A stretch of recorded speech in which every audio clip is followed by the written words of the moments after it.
Welcome back. Yeah, welcome back to another episode of the Studio Ghibli review series. That's Studio Ghibli though. Same difference. Same difference, fair enough. Yeah. Review series. We did Totoro last time. We did do Totoro last time, and now this time we're going to talk about Kiki's delivery service, or how depressing it is to be a person in the workforce. Yeah, a teenager in the workforce. We're Yes. moving from children to teenager. Yes. So We're moving from really young people to someone who has to actually work for a living. As horrible as that idea is. yeah, it's so sad.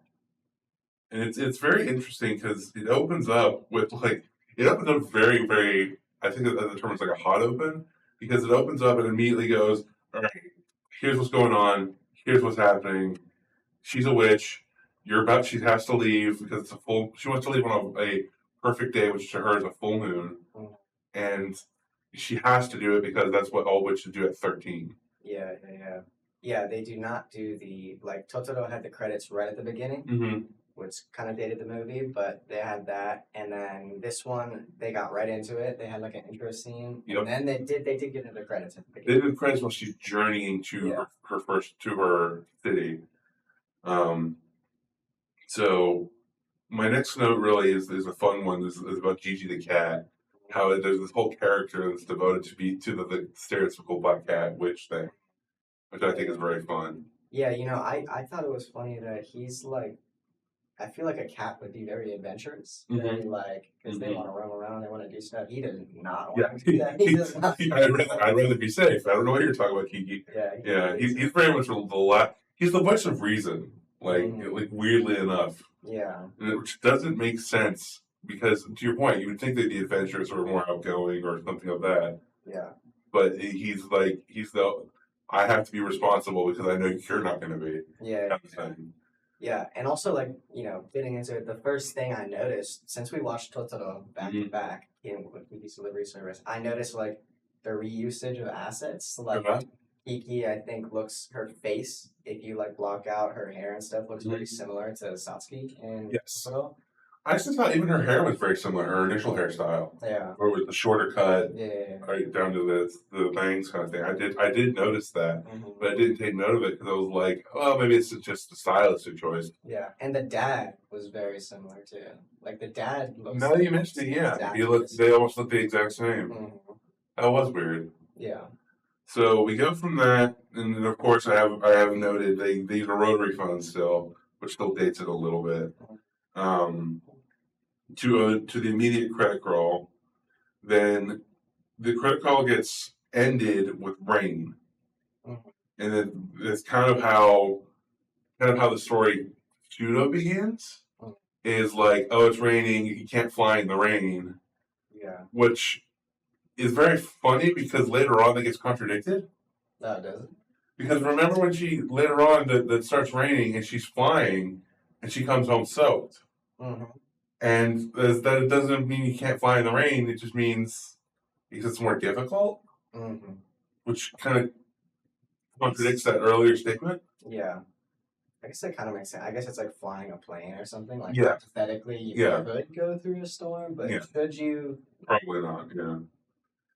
So, and then she falls asleep on a train in this hay raft above the animals. Yeah. And then that's when the story really starts. That's when the credits kind of end. She falls asleep, and then it starts on the next day of her waking up and getting ready and going to get to this coastal city. I really have it noted because I thought this was very interesting how they emphasize the fact that it's a bustling city. For a solid 10 minutes, it's nothing but scenes of people wandering the city, roads being full of people. Here's people, there's people, everywhere's people. Yeah, and I think immediately they also get into this idea that to the city people, for some reason, witches are weird to them. They're weird, but they're not unwelcome, which is even more weird to me. Yeah. It's like, oh, you're a witch, okay. Yeah. Eh? I mean, they're not fully unwelcome, but I think some of them were they were weirded out. They thought it was taboo kind of thing. Yeah. Taboo. Yeah. Which was really weird, especially because when the witches talk about it, they talk about you go to the villages and I think the mom was talking about like, oh, when she first came to the village, she was welcomed in. Right. She was like almost like a savior, a guiding light or something. Right. And so you'd imagine that's how they'd be for all witches going into any villages. So you'd be Right. seen as like almost like a Especially if deity come in. especially if witches are like this common thing. Yeah. Like if witches are just like they're here to help, they're here to assist, Mm. you would think that they would be a lot more praised and welcomed. Yeah. And I think they do a good job of playing into that of how she's not, but it's not like they're negative towards her. It's just like, oh, maybe they had a bad experience with witches or something. Yeah. So they just kind of are hesitant. Yeah. I think I was mainly my theory was just that they hadn't seen a witch in so long Mm-hmm. that it became maybe almost weird or something. Maybe they started making up stories about them, Right. and maybe they started getting twisted or whatever. I can see that. So maybe that's why. That could be why. But maybe they did have like an actual thing happen with. Well, and the only reason I say that is you then have the next scene where the cop comes up and goes like, "You caused like a 4-car pileup Yeah, because you were flying so low. What are you doing?" Mhm. And then she essentially runs away from them Yeah. because he gets distracted by our other character, who I don't even remember was it Local Turbo? boy. I don't remember his. I think actually Tubbo. I think it was. Tubbo, yes. Local boy. I was thinking about that when he first came in, like local boy trope again. Like Yeah. they always have some sort of romance in these Studio Ghibli Mhm. movies or Ghibli movies, Mm-hmm. and yeah, like this one is I feel very similar to Totoro as well. Yeah. Like with the local Yeah. boy in the town or whatever. But unlike Totoro, at least he communicates. Yeah. You know, he the other one communicates. doesn't- He has an interest in her, Yeah. more outright, pronounced, whereas the other one's kind of like implied. Yeah. And it could be because again the age difference. Yeah. Where she's pissed at him He immediately. is super pissed. I guess she's just in an angsty kind of bad mood because she Probably. got, like a bad welcome or Yeah. whatever. But also, I feel like he was trying to help her. And Yeah. he was like the one person who He was the go, first person who was welcoming, and she was just like, "No, I don't like you. I don't know why I don't like you, but I don't like you." Which was kind of fun. It was funny. But I guess teenagers, right? Yeah, that does seem but that's it. To that point, that does seem to play into the teenage emotion thing of how like it's flip floppy, it's quick, it's here now. Mm-hmm. Yeah. So that was interesting. And then she gets her first like pseudo delivery after reaching the bakery Mm-hmm. or reaching the front of the bakery, which is baby loses their pacifier, Right. and she's like, "Oh, I can give that back to them," and proceeds to. And that kind of like introduces her to the main like assisting character, Yeah.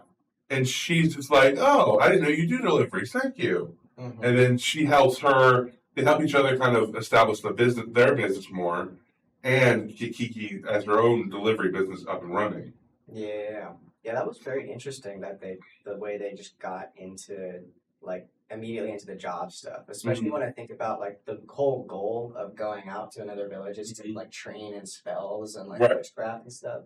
But she's just like, I'll start delivering stuff for you. Yep. Which is kind of funny.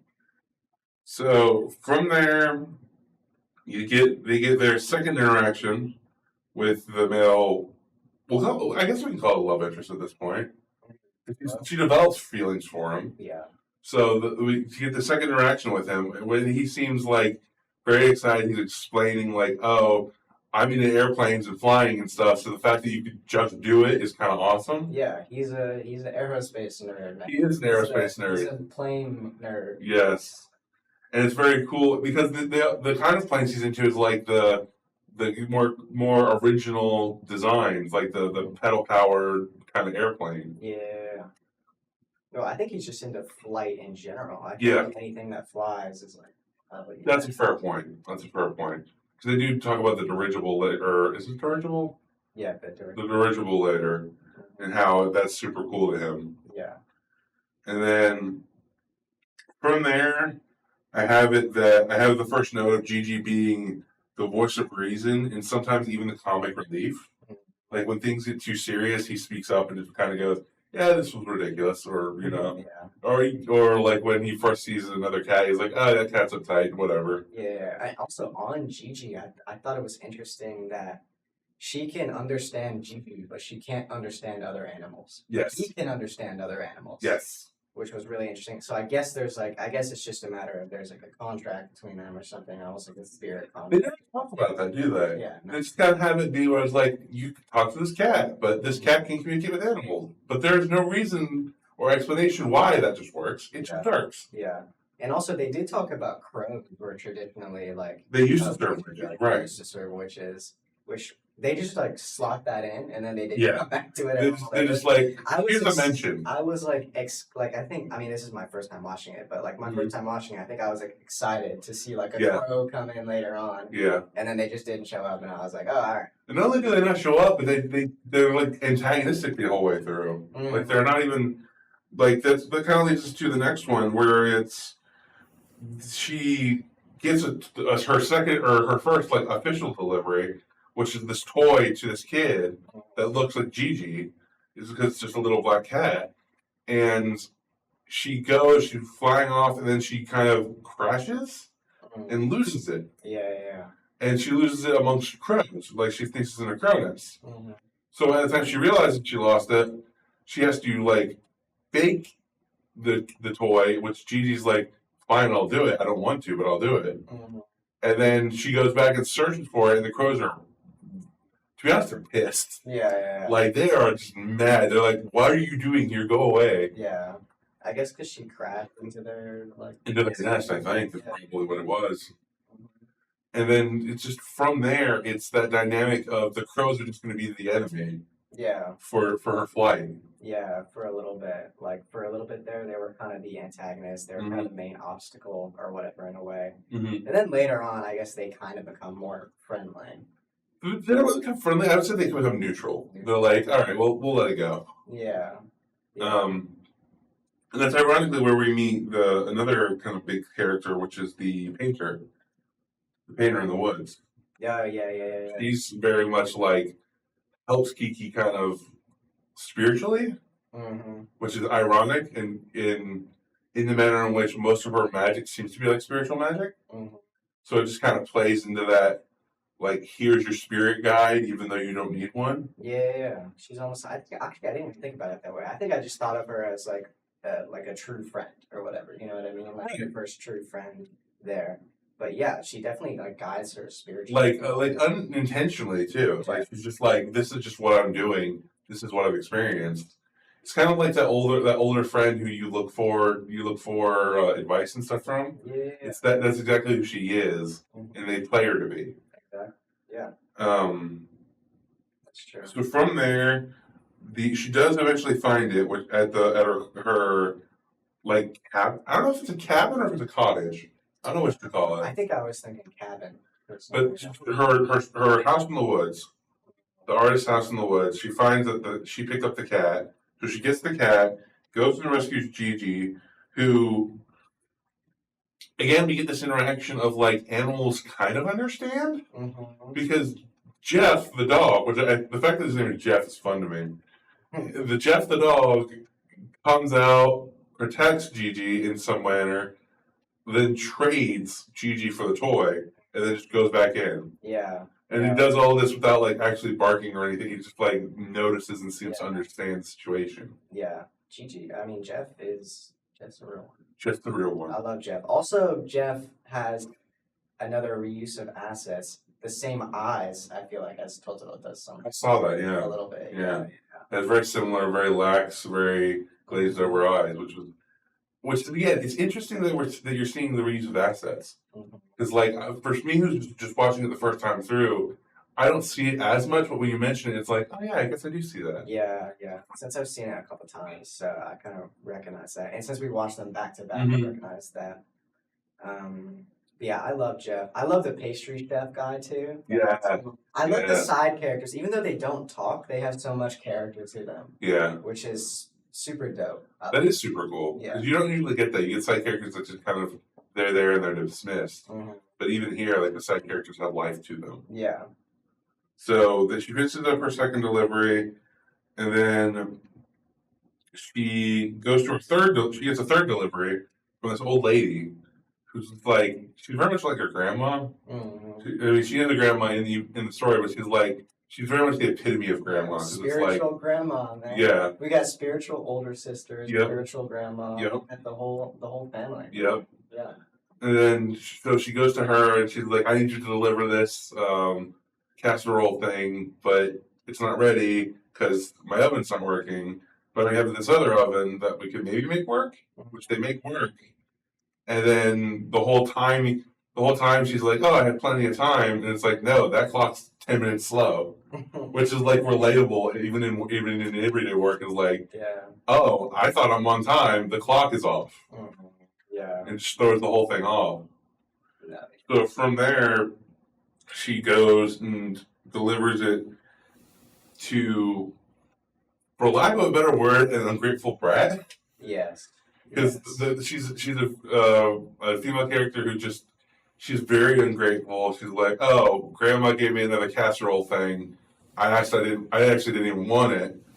Thanks, I guess. You know, I feel like she's a spoiled brat, but also she is the epitome of like teenage angst. Like I can because see you that. see her there, and then you see her rolling with the guy in the Mhm. car. Like you Mhm. see her with the whole like the other girls and stuff Mhm. like that. So I feel like she's the epitome of teenage angst, like an older teenager who's like a city Mhm. person or whatever, who's like getting out of their house and doing a bunch of rebellion or whatever. I actually thought so. I thought she was supposed to represent like people who are going to be ungrateful in work. Yeah. Like just naturally, she was supposed to represent. You'll see them around, but they're never going to give you gratitude. Yeah. And Even though you're doing your job, you're doing it well. Just no gratitude is given. yeah, I can definitely see that too. And then of course that's where you get your second instance of rain that we talked about earlier, and how it kind of contradicts. So she flies back, but she's upset because originally she was invited to a party, an aviation party thing. Yeah, with Tubbo. With Tubbo, and she goes back and is like distraught because she just lost time. Yeah. Yeah, she goes back and she's distraught, and I guess like it kind of comes back to the teenager thing because she's like, "Oh, I can't go in these clothes. I can't go when I'm wet and stuff like that." Soaking wet. But he's there. Yeah, he's literally waiting out front. He's there. Like she could have gone. Yep. But she kind of just like she felt like she lack of a couldn't. better phrase, she kind of ruined it for herself. Yeah. Just because she was like upset about something. Yeah. Which is understandable a little bit, but to a degree, yeah, you can understand not wanting to go in wet clothes. I get, but it's interesting that that's the dynamic that they propose. Is like she's now overworking herself. Yeah. That begins. And then of course that causes her the next chain of events, which is her getting sick and having to be taken care of, even though she's which is like she's physically sick, but also I think it's supposed to represent spiritual sickness too, because it's immediately following that sickness that she finds out her witch's powers are disappearing. Yeah, I guess it's like a sequence, like things happen that make her mad or upset her or like leave her in distraught, and then I think like these negative emotions is, I guess, what causes her to not only get sick but also to like lose her powers and stuff. She loses the ability to fly. She loses the ability to talk to Gigi. Yeah. It's just all her stuff seems to be going wrong, which is very interesting. Like I understand that from a realistic standpoint. Like when you have that feeling of I've screwed up, everything is wrong. Right. Especially as a teenager, I made one screw up that's insignificant in the grand scheme, but everything is now wrong. Yeah, everything spirals. They blow up everything in their head. Yeah. It's like everything is so much bigger than it has to be. Another thing, though, is about when she loses her powers, I'm thinking about Gigi. Not only does she lose the ability to communicate with him, he kind of just becomes a regular cat. Like, you would think even if she can't talk with him, he would still, like, kind of be the spirit animal, kind of sidekick or whatever, be hanging around. But no, he does his own thing. He does not become... Well, I mentioned the fact that he always comes back for food. Yeah. But that seems to be the reason he comes back. Yeah, it feels more like a cat coming back because you feed it or whatever. Yeah. Than him actually coming back because he still recognizes her. Which is interesting because I don't think they actually ever mention the fact that if she regains enough power to talk to him again. Yeah. No, they don't. It's just she loses the power and loses the ability to talk to Gigi, Gigi reappears in like the final scenes, but he doesn't say anything. Yeah. I think in my head I was like, oh well, I guess maybe she's lost some of her powers, but now she kind of accepts it or whatever, or maybe Maybe. she accepts that like it's okay that she can't like talk to animals. It's okay that she doesn't have some grand power or whatever. Because at the start she was feeling bad about she doesn't have some special power, she doesn't Right. have her specialty. But then she was like, oh well, like maybe it's okay. Maybe Right. I don't mind. Right. So maybe I thought it was something like that. But it is weird. It also makes me think maybe it was just movie production wise they couldn't get the voice actor again or something. Potentially, it could have So been they had something to cut him simple. out. Yeah. So, And then my next note is the story beat of her going over to Tombo's and just being there mm, and just being there with him and kind of enjoying his company and like actually developing the friendship and relationship further yeah. for I think it was like a solid 20 or 30 minutes of just them hanging out, enjoying each other's company. Um, which I don't know why they decided to include that, if not to just build up to the big climax thing. Yeah. I'd assume it was just that, just to build up. Like it doesn't make sense, or it doesn't track with the rest of the story because it feels kind of just like here's something in there so we can have a climax scene, Yeah. but it doesn't track with the rest of it. Yeah, like maybe this one, I could see this one. Maybe they interject the romance a little too much for the sake of the climax. When maybe they should be focusing on other things like her internal struggle with like her powers and getting her powers back and her mind state and trying to I don't know find peace or clarity or whatever. Yeah. So maybe they should be focusing more on that. So it does get off track a little bit. And then from there, the girls show up and she gets mad at him because it's very much to your point. It's a teenage angst in body because it's very much. Oh, you like other girls too? Well, fine. I'll just go off then. Yeah. And it just kind of wanders off. Yeah, another like blows it up in her mind way too much. Gets very jealous very easily. Yep. And then that's when we have the actual discovery of her losing her witch power, of her trying to get on her broom and go somewhere and do something. Yeah. And she can't fly. Yeah, that's right. It's that whole time she was just like, oh, I guess Gigi's just not feeling talkative today. Right. And she was just walking around, didn't even notice it, and then now she notices it. Yeah. And it's from there that she gets the big sister character, the big sister artist character that comes and is like, oh, I found you. She was looking for it because she said she would do an art piece for her. And so she finds her kind of conveniently. Yeah. It's very, very story convenient. Very and decides to go with her to her cabin and sees this beautiful piece of work that she did. And then they have that spiritual connection where it's like, here's what's going on. Here's what I think you should be doing. Here's how I did it in my life and how it's affected me and how it helped me, kind of a thing. Yeah, no, she goes on that whole arc. And I really love like when they almost mix different art styles, like how like the backdrops are painterly, then like the animation is more animated. And then the painting itself is a very different style from everything else. And I love when they do that in animations and stuff like that. Like it shows that they can do like another style. Yeah. And if they want to. Yeah. We're just doing this style because we want to do this style. But if we want to change it, here's proof. Yeah. Kind of thing. That's always cool to see. Yeah. But yeah, so she goes on this whole journey, or she like hangs out. No, it is a journey because it's a physical journey, but it's also a representative of a spiritual journey. Spiritual journey, yeah. From there, she goes back home, and Tombo gets in trouble because of a wind that's blowing the dirigible that he's obsessed with away, and he's trying to help keep it grounded by like a mooring line, and it doesn't work. So he eventually ends up just getting carried off with the ship into the air, and so Kiki freaks out. Yeah. Because first off, that's friend and love interest, but also he's in danger, like genuine danger. Yeah. The climax is coming. That the grandma, her housekeeper, gets far too excited. Oh, this is getting good. She was like chaos is happening. Oh man, it was just getting good. happy, which was crazy. And that's also another thing that is kind of interesting. This is the first time in of the two movies that we see a television. Even though it's in black and white, it's still this is the first mention of a TV. Yeah. Which again dates the thing. Yeah. So you get the TV, it gets acting up, and then she messes with it, and that's when then she sees that Tombo's in trouble, and then they go from there.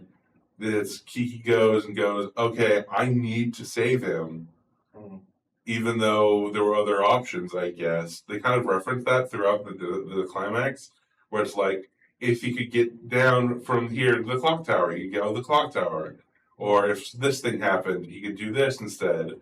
But all of them seem to fail sporadically. Yeah. Like just magic coincidence, I guess. Yeah. I mean, yeah, I guess there were other opportunities for him to be helped or saved or whatever. She also could have like left it to the people or whatever, because I guess like she also doesn't have her powers, so it's like, what is she gonna do? But I guess she feels some sense of responsibility or taking it up upon herself. I think I thought maybe she felt guilty about how she left things. Well, I think as well, yeah. I think it was that feeling of guilt, that feeling of remorse, of like, I have to help him because I was the one who caused him to be so stressed. Yeah. That he would do something so crazy. Yeah, or yeah, I mean, I think just like there's a love interest there and she feels guilty about how things left off, and I don't think she wants to, I think she doesn't want to lose the opportunity to make it up. So and then it happens where she goes and grabs, literally steals just a man off the street's broom. Yeah. Like it's not even like a witch's broom. It's like a standard box head broom. Yeah. And it's like, all right, I need to borrow your broom, sir. What? Trust me. Dude, that's crazy because in the start, like she made her own broom, but her mom was like, no, like take it. Please be fine. Like this one's safer or whatever. But then here she is just using like a random broom. Like so maybe it doesn't matter too much like what broom you use. Maybe this has to be a broom, which is weird in its own right. Because it does show like when she actually starts to get the flight going, the bristles of the broom like fan out in the same way that a witch's broom did. Where it's just this weird like fuzzy fanning where it was perfectly straight before that. They were perfectly fine, perfectly aligned and all that. So I guess that's them channeling the energy to the broom. And then from there she goes to save Tombo in the most like, I'm gonna do it. No, I can't. I'm gonna do it. Like it's a solid 5 minutes of just no. Kind of teasing it, kind of raising the stakes, kind of making it more dramatic. Constantly making it more and more dramatic until eventually he falls and she's like, I guess I just have to do it now, and kind of like dive bomb catches him. Yeah, the classic, like, it's my moment. Yeah. Decisive moment. Yeah. As they say in photography. Yes, the decisive moment. And then from there, it kind of ends on this happy, like, celebration. Everyone's like, yay, you did it. And it's weird because that doesn't really mention if that's her successful journey or if that just means she saved him, woohoo. Yeah. Like, they don't really touch on the journey anymore. Yeah. Or anything like that. It kind of feels like a little bit, I mean, the story moves forward, but it also stays stagnant the entire time. Like, they kind of just come back around to, they start with her having her powers, trying to get settled in the city, and then she loses her powers, and it comes back, okay, now she has her powers again. Right. And that seems like the main thing. But you would think at the beginning, maybe it would be more like, she comes in and she has to find out what her specialty is, what her special power is. She has to find her place in the city, which I feel like she does do that. Like she finds her place in the city and she maybe like, I guess grows up a little bit, maybe matures a little bit with her feelings and stuff like that. Maybe it's kind of a recognition of like, she's not going to like run away from her feelings anymore or from Tubbo. She's not going to get like jealous anymore or whatever. She's not going to get agitated so easily. But other than that, like some of the big things, like with the whole special skill, they just don't come back to like. They abandoned it. They literally abandoned the story beat to it. Yeah. Which is interesting because it seems like at the start it seems like that's the whole point, and then at the end it's like no, this is more about her journey. Yeah, that's all that really mattered. So interesting, and also I think something I wanted to mention I didn't get to. Was that sometime, I don't know if I mentioned it in Totoro, but this happens even in Totoro sometimes. I think the dialogue gets a little janky, a little weird sometimes because of spacing. Sometimes, I can see that. Like, like I think at one point when she was talking to Granny, when she was doing the like she was doing housework, like Granny had housework to do, and she was like, "Oh, I would help you if I wasn't pregnant or whatever." Right. And she was like, "Oh," like Kiki was like, "Oh, that's okay." And then like with no like spacing in between, the Granny just immediately got into her next line. I can't remember what she said, like, "Oh, Yeah. that's cool" or whatever. Yeah. And it just sometimes it feels a little off. Mhm. And I think the same thing happens in Totoro sometimes, like when Satsuki broke into tears in front of the granny in that film. Yeah. It was kind of just like immediate, like almost. Yeah. Which I guess she was Yeah. like very heightened emotionally, but Mhm. like it was like 1 second she's like got this strong face up, and then literally like immediately Immediately breaks down and is like, "Oh my gosh, I can't believe." And Yeah, so sometimes it gets crazy like that, but overall, I think these movies are good. Overall, I still think Studio Ghibli's films are very nice. Artistically, they're beautiful. Like, if nothing else, you just want like the good art style, then it's still worth a watch. Yeah. Um, But definitely watching them back, and considering how old they are, you can definitely see some of the. you can see the flaws, age. You can see the age. Yeah. The age shows, but it's not as showing a negative, which is better than some movies where it's like this thing is dated and visually it looks dated. Visually, it looks fine. Yeah. The dating is from like the actual things that are in it and the context of it. Yeah, which could be the setting, but it still dates it a little bit. Yeah. Anyways, though, but this Kiki's is still overall very lighthearted. It's a lot more lighthearted than what we would get into next time, which is going to be Princess Mononoke. Mhm. Princess Mononoke is definitely. Well, no, actually, Do you want to do Princess Mononoke? Spirited Away. Spirited Away, that's right. Okay. We're going to transition. Mhm. Because Spirited Away is more a dark theme of like literal death and how death works and stuff like that. And as opposed to Kiki's, which is just like, working sucks. Yeah. So for the sake of the video, redoing it, Kiki's Delivery Service is wholesome, still very light and stuff. Yeah. But our next one, Spirited Away would be a lot more death, nothing but death, and spirits and darker themes, creepier. Yeah. A lot more, still a little more mature, but not full maturity yet. Yeah. So excited to get into it. Excited to get into it. Bye. Bye. See you next episode.